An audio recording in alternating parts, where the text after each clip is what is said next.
Hello, I'm Jonathan Carr-West. I'm Chief Executive at the LGIU, and I'm delighted to welcome you to our latest interview with leaders in local government.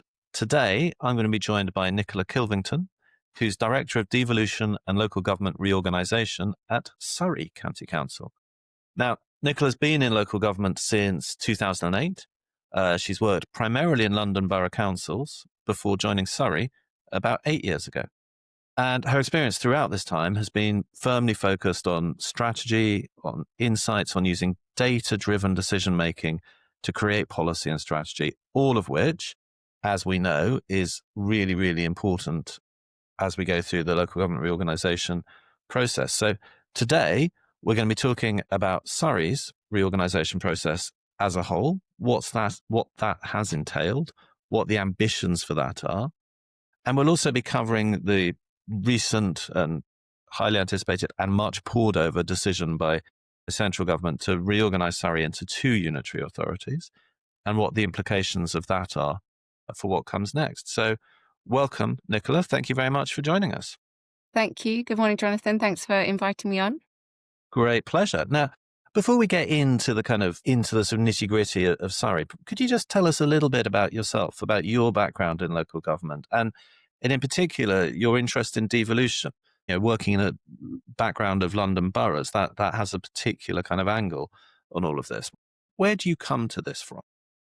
Yeah, so as you said, I have worked in London. I actually started my career in a borough council, in Stevenage Borough Council in Hertfordshire. So I have worked across different types of local government. And I think that's been really helpful coming into this role that I'm doing now and thinking about that change from two-tier local government into unitary. But it does mean that I have experienced unitary councils and that simplicity of having the join up across functions and services and the ease that brings in terms of planning and delivery and a simplicity for residents as well in terms of their interaction. So I think although going through the process of LGR is going to be a challenge for Surrey and other areas, I think fundamentally the principles sitting behind it do feel like the right ones. And I think having experienced two-tier and unitary myself, I can sort of see that there are certainly benefits from going through this. And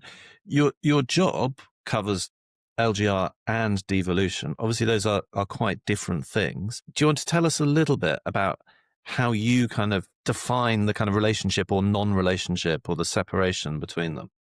I think they've been brought together by government policy, but they sort of existed separately before that. And I think as a county council, we had already engaged with the previous government on devolution and had secured what was called at the time a level 2 county deal and seeing the devolution of things like the adult skills funding to the area. So I think the benefits of devolution to local areas is sort of well trodden. There's some really developed Devo areas, both in our country, but also abroad. And I think the potential for local areas to have greater levers, policy funding, potentially in the future, greater fiscal devolution as well. There's real opportunities there. So I think as an area, Surrey's always been keen to harness that and build on the county deal.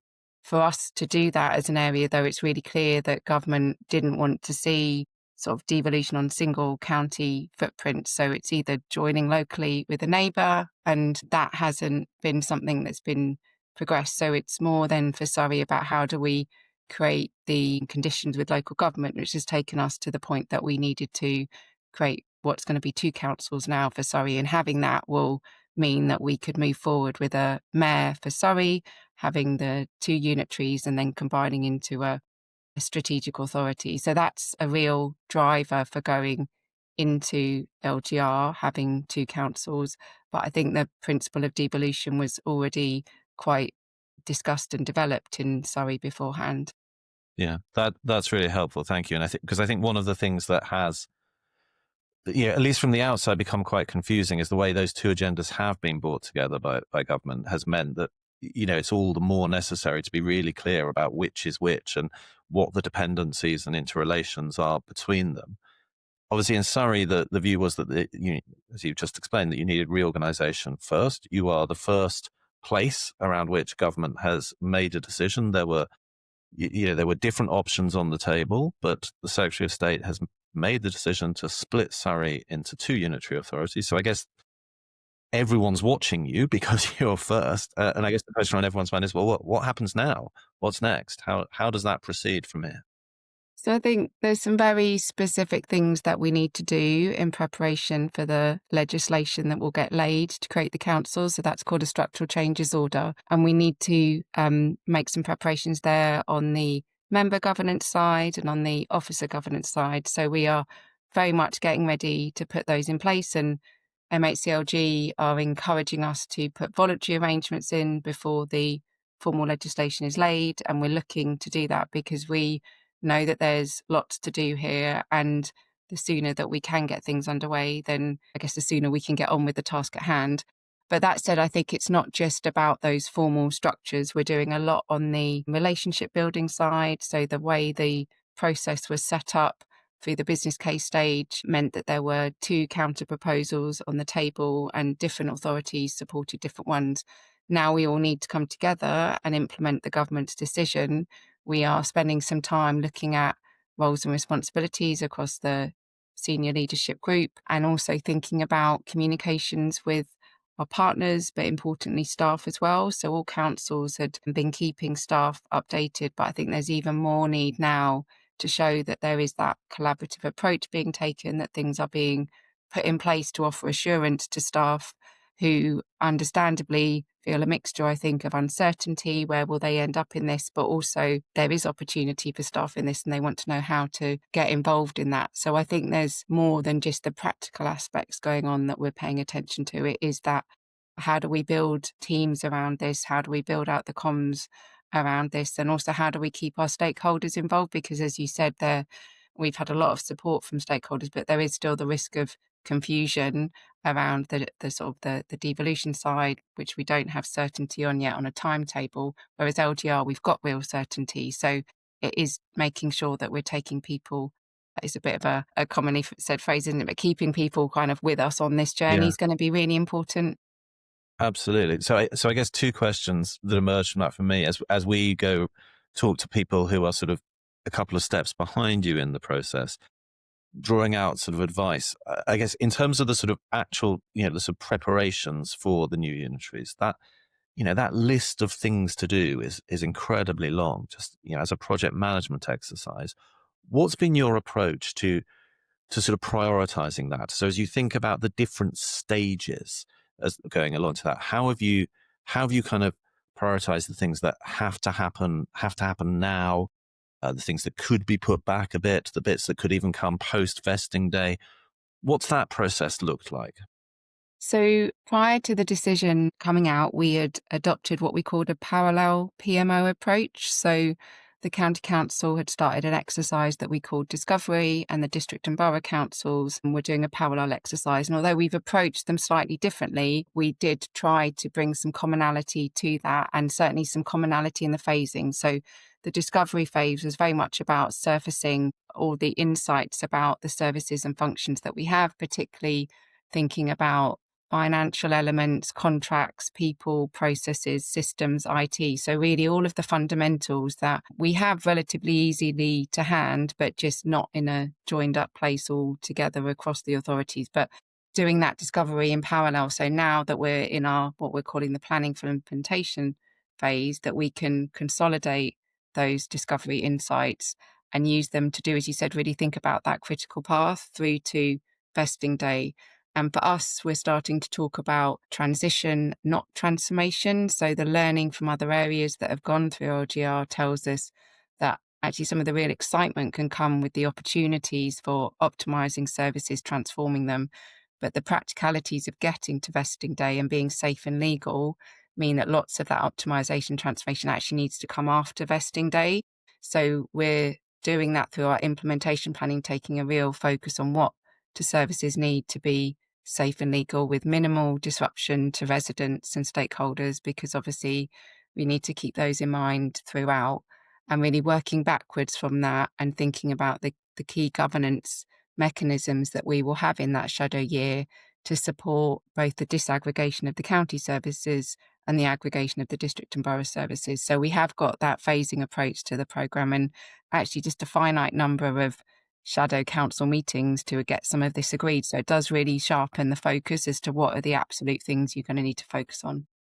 Absolutely, that's really helpful. And one of the live questions, particularly in those areas in the devolution priority program, who are sort of, if you like, the ones nearest behind you, is that question about, as we're waiting for minded to decisions, do we try and stand up a single PMO or do we run multiple PMOs? Based on your experience, what would your advice be? Is that even the right question, or can you do it differently? So I think we like others probably had to work within the context that we had. Yeah. So when you don't know what the government decision is, when there has been months of counter business cases, and that's obviously been played out quite publicly in areas, I think agreeing to run a parallel process with some commonality was the right thing to do. And in that period, what it enabled us to do was to build relationships with colleagues across those two PMOs.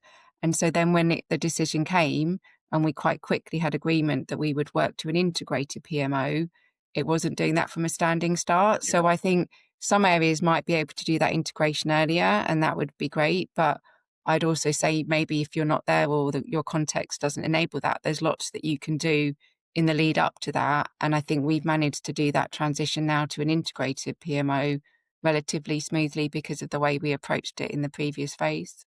Right. So that's really important. So if you are running more than one PMO, you don't run those in kind of parallel universes and they never talk to each other. There has to be interaction between them, because at some point they will need to come together. And so if you're not going to do that straight away, you need to at least be making certain that you're putting in place the kind of infrastructure and relationships that will facilitate that when you do come to do it.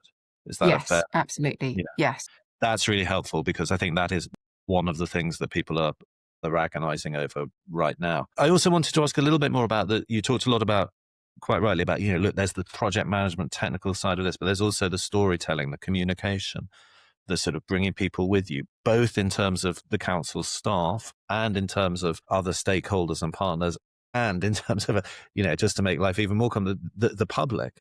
And there is so much uncertainty around this. And as you say, the sort of confusion perhaps in some of the public mind around devolution and LGR, not helped by the fact that perhaps the goalposts for the timing on devolution keeps getting moved, and we've just had a set of mayoral elections postponed by a couple of years. Mm. Again, just thinking about kind of advice for other places, what would you say are the key sort of principles in terms of that communication, both internally within the council and externally? So I think internally, and I guess this will differ for other areas, but we've always known as a county council that we will be disaggregating. It was either going to be 2, which it is, or it could have been 3. I can understand that for some areas they may have a single unitary on the table as well as disaggregation. So I could see that could be harder, but that meant that even when we didn't know what the government decision was, our communications to county council staff could be talking about preparing them for the arrangements to disaggregate. And that's been regular conversation that we've had and across sort of all of our tiers within the authority. So we've run briefing sessions for managers. We've had the corporate leadership team and the chief executive have regular kind of all staff briefings. We've had packs sent out. We've had drop-in sessions. HR colleagues have made themselves available to go to team meetings to talk people through some of the finer detail.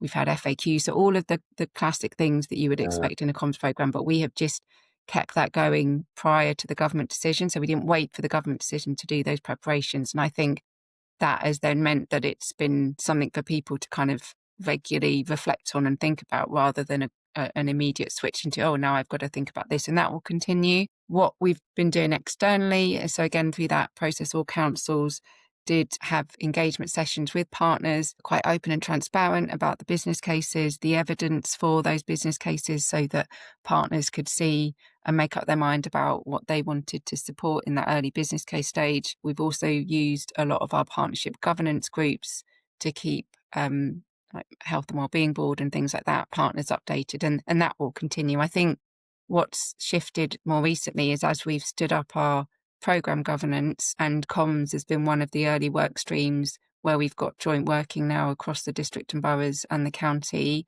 with senior sponsorship from one of the district and borough chief executives, but with a clear link into the chief exec of the county council as the SRO for the whole programme. So we've got that kind of a governance in place now, and we've managed to get some early messaging out to all staff in Surrey councils that is appropriately top and tailed by their chief execs, but has some core messaging about the programme. So, and I think that's what will continue. There'll need to be sovereign comms, but there will need to be really clear joined up programme comms. So there's a spine of sort of consistent of comms that is consistent across all of the organisations that's sort of agreed as part of the programme management. Yeah, and I think that will be really important going forward, because there will need to be consistent messaging about the key milestones as a programme, but each organisation will be responsible for closing down their activities. So you'll need to retain an element of sovereign comms, but the programme comms, is really going to be important. That's really interesting. And I guess, I mean, tell me if I'm overreading, but one of the themes that seems to be coming out of all of your analysis is that the sooner you can get onto things, the better. Don't wait. Get on with it. You know, there are sort of practical limitations to what people can do, but the more you can do soon, the better. Yes. Yeah, I mean, I like personally, naturally, I am a planner. So I do like, and I think having a strategy background, and you do think about that. What's the vision that we're heading to here? Where's the destination? And then working backwards from that. Yeah. And I think like part of the role of that programme management office is to support and enable people through that, and how, like, always just keen to get ahead. So yeah, absolutely. What preparation can you do early to begin to then move swiftly through the process? Because we've been given an MHCLG sector advisor. I think all areas have. Yeah, they have. That's John Metcalf from Cumbria County Council. So obviously it's a great example that we can learn from. And I think, having looked at the Cumbria example and Northampton and other places like that, we have got a clear sense of where we need to be by when. And I think we're thinking, how do we get ahead of that to build in the potential? Because we are more complex. We've got a greater number of councils going through this. So I think doing that planning up front, even before your decision is made, will hopefully help smooth that transition into the next part of the programme. The reality is there is a timetable that has been, put around this, and we have to meet it. And, one of the things someone said to me in a meeting last week was, well, gosh, the best time to have started all this would have been 2 years ago. Well, yes, but you couldn't, that wasn't, so there's kind of a sense in which we are kind of by definition playing catch up on this, because it's so fast as a process that, just getting on with things as quickly as you can has to be part of the approach. It does. Although I look back at the business case phase that Surrey had, and then I look at other areas who've had their business case phase, and I don't envy them in some ways, because I think although they had the luxury of more time than we did, with more time comes, I guess, more opportunities for deliberation, more views, more stakeholders getting involved. And actually there's something about, whilst our timetable can feel quite brutal, we just need to move through it. And I think that gave us an agility and a swiftness, particularly in the early stages. And I think we're going to carry that through to just make sure that we keep the pace up. I think that's right. And that's something that was reflected to me privately by, in an area, one of the sort of second wave, not the DPP area, someone saying, I wish we'd been in either the DPP or even in Surrey's position, because actually we've had more time. And I thought that would be an advantage. But actually, I've come to think that it's just given more time for people to sort of fall out and sort of like, well, hang on, think again, and sort of, and actually the sort of cliff edge of we've got to get it done by X date, could have been even more helpful. So well, I guess the grass is always greener, right? Yes. Yeah, there's going to be pros and cons to both, definitely. But look, talking about the sort of strategy and the vision, that moves on to a couple of things I wanted to ask you about in terms of where we're going. Obviously, we've got a roadmap where we go first to sort of shadow authorities, and then to, vesting day and everything going live. And I was struck by your comment about, look, this is about transition and the transformation comes later.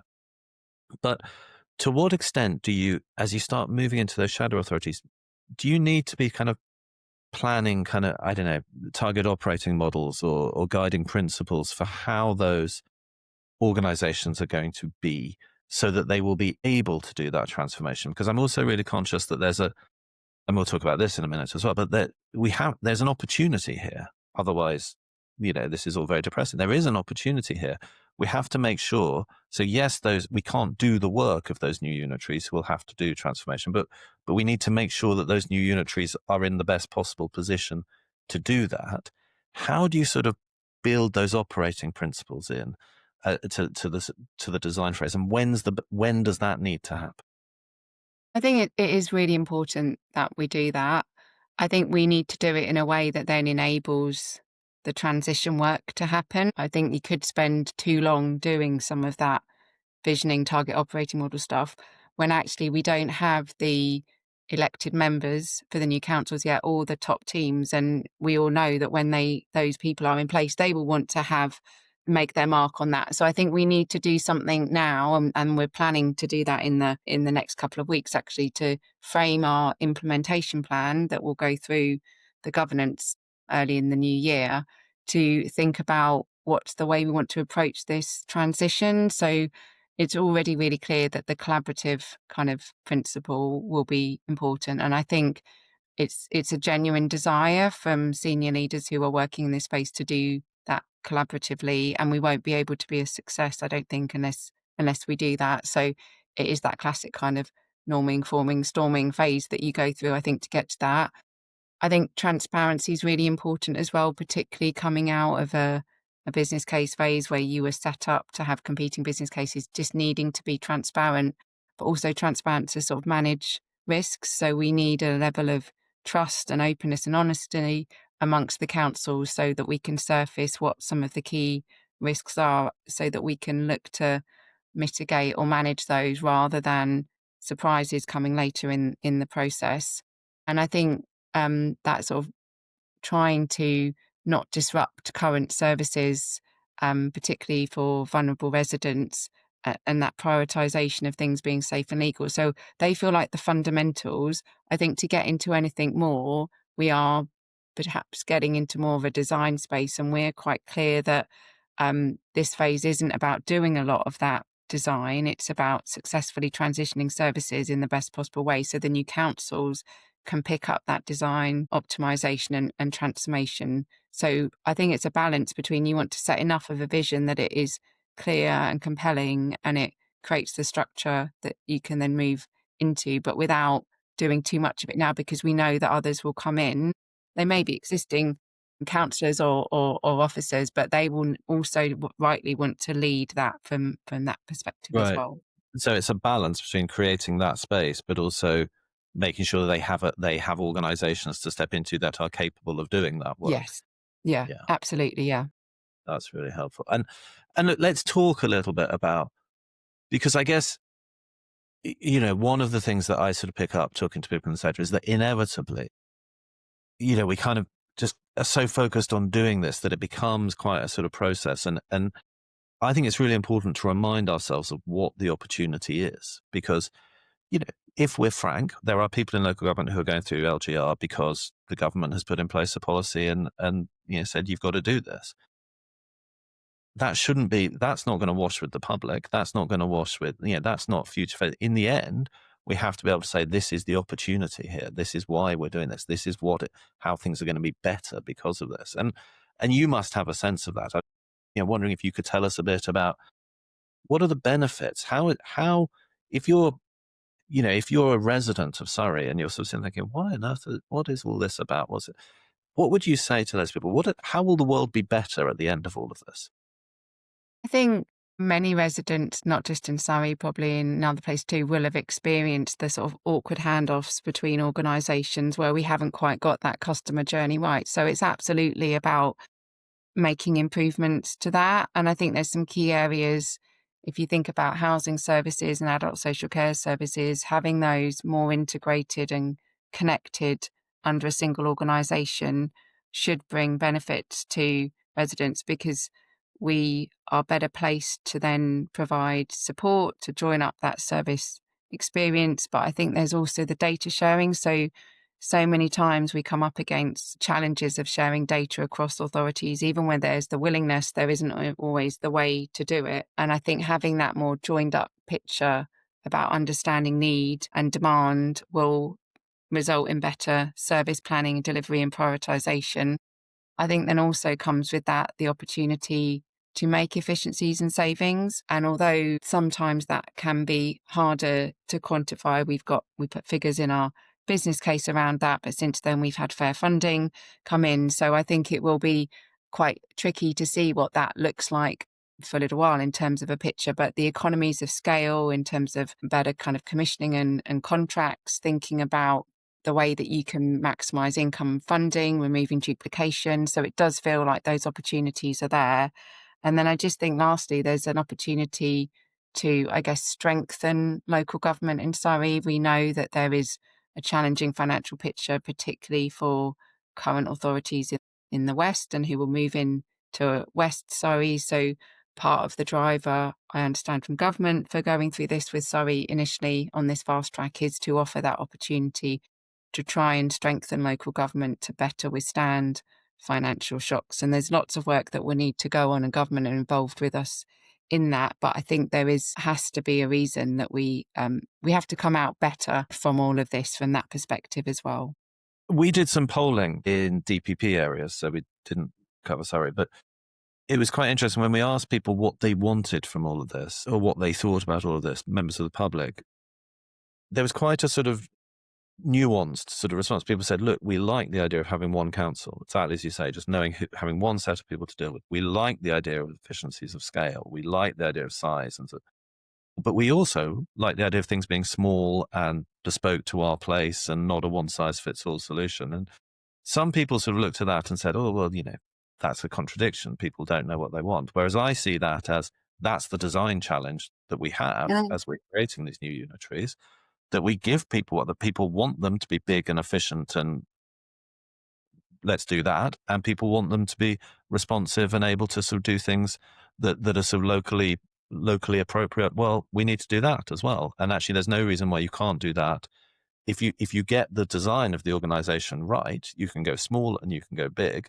And actually, the size of the council is not the most important thing there. It's the way in which they operate to deliver both of those aspirations to people. Yeah, I agree. I think it is a design challenge, and it is about ways of working. We have experienced, I think it's really natural that people want to have that connection to local. We've experienced the sort of challenge of large county councils are not local, but actually, if you think about social care services being delivered in homes, in communities, there is a very local element to it. It just plays out, I guess, differently to how some other local elements do. But this is an opportunity, I think, to look across the piece about that integration and join up of services, but to do that in a way that is meaningful and local to people. Government have talked about the neighbourhood area committee model, and although we haven't had lots come out in terms of what that specifically looks like, that hasn't prevented us from doing some thinking on that. So we have piloted an approach to neighbourhood area committees, working closely across the tiers, including with town and parish councils. So it may not be the model that's taken forward for the new unitaries, but it's certainly given us some learning and will provide potentially a blueprint for the new councils to consider about how you might work very locally with partners to do that join up alongside that larger kind of join up that's going to be happening with councils at unitary level. So I think it is about having the complete picture and not just seeing it, as we often tend to do, as one part of the system. We are trying to look at it in Surrey as the whole system, and that takes you into the sort of changes that are going on with health, the changes that will go on with police. So it's back to that stakeholder engagement, I think, keeping the connections between all partners as local government goes through change, because it is going to impact and connect into a series of changes that are happening simultaneously with other sectors, but right down into localities. Yeah, exactly. And look, I was going to finish by asking you kind of, what do you hope the future of local government in England looks like after LGR? But in a way, you've just given us that. It's a picture of a much more integrated settlement, integrated both within the council and the council operations, but also with other partners. So I guess instead, just as we think about that sort of future state, and we imagine ourselves, you've achieved all this, we've delivered, we're post-vesting day in Surrey, we're post-vesting day in all the other two-tier areas. What do you hope that feels like to people in local government? And what do you hope that citizens are seeing and feeling about their council? I think people have often talked about there being kind of existential threats to local government. And I hope that this change and the kind of wider changes going on will be a kind of catalyst to strengthen local government. I think it still plays a really important role, but it does need to evolve and change. And naturally, with the perceived threat, there becomes an element of uncertainty. I guess like a bit of a personal mantra is like you need to think about what's within your control and what isn't. And actually, we've got the process of LGR is a lot of that is going to be within local government's control. How we go about doing that, the success that we can make of it, the inevitable challenges and the things that are going to go wrong, how we manage those. So I think there's a real opportunity to kind of come through that stronger, more integrated at a strategic level with the potential for devolution and with our kind of wider partners, but also locally, because it is having that conversation about how do you actually genuinely connect, what are the structures and partnerships that are needed for that. So all of those things to me feel like they can only be a good thing to drive the change that's needed and to also bring people along with us on that journey. And there'll be, I think, huge opportunities for staff working in the sector to build, grow, develop, and to become, I guess, a stronger workforce to better address the next set of challenges, because they will just keep coming. We're not going to sit there and go, we've done this, now we can sit back. It's like there will be the next thing. So how do we remain resilient and, I guess, support each other across the whole kind of piece of local government to be ready for those next challenges that are coming? That's a really great, really positive way of framing it, because I think, yeah, I mean, look, I'm one of those people who's talked about sort of existential challenges to local government, but it's not something, or it's not only something that is happening to us. All of this is something that we are doing, and as you say, a lot of this is in our hands, and we can shape it. And it is the responsibility of people in local government and the opportunity for them to make sure we do come out of this with something that is all the things you just described: more integrated, more resilient, more capable of tackling challenges, delivering better services and value to residents.